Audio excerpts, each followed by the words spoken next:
मिळकत कर वसुलीसाठी महापालिका प्रशासनाकडून कारवाईची मोहीम सुरू आहे, तर दुसरीकडे जे मिळकतदार मिळकत कर भरतच नाहीत, कोणताही प्रतिसाद देत नाहीत, अशा थकबाकीदारांच्या मिळकतींवर आता बोजा चढवण्यात येणार आहे। त्या संदर्भात संबंधित मिळकतदारांची यादी तयार करण्यात येत आहे। महापालिका आयुक्त शीतल तेलीउगले यांच्या आदेशानुसार उपायुक्त आशिष लोकरे यांच्या मार्गदर्शनाखाली महापालिका मिळकत कर विभागाकडून थकबाकी वसुलीसाठी मिळकती सील व नळबंद कारवाई मोहीम 1 मार्चपासून सुरू आहे। येत्या मार्च एंडपर्यंत 100 कोटी रुपये मिळकत कर वसुलीचे उद्दिष्ट प्रशासनाने ठेवले आहे। त्यामुळे मिळकत कर विभागाचे प्रमुख युवराज गाडेकर यांच्या नियंत्रणाखाली विविध पथकांकडून दररोज कारवाई करण्यात येत आहे। दरम्यान सोलापूर शहरातील काही मिळकतदार वर्षानुवर्षे आपला मिळकत कर थकबाकी भरत नाहीत।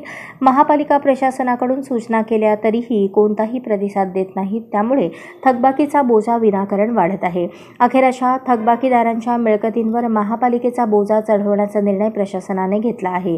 प्रतिसाद न देणाऱ्या अशा मिळकत कर थकबाकीदारांची यादी तयार करण्याच्या सूचना मिळकत कर विभागातील कर्मचाऱ्यांना दिल्या आहेत। त्यानंतर संबंधित थकबाकीदारांच्या मिळकतींवर महापालिकेचा बोजा चढवण्यात येणार आहे। यादी तयार झाल्यानंतर ही कार्यवाही हाती घेण्यात येणार असल्याचे महापालिका मिळकत कर संकलन विभागाचे प्रमुख युवराज गाडेकर यांनी दिली।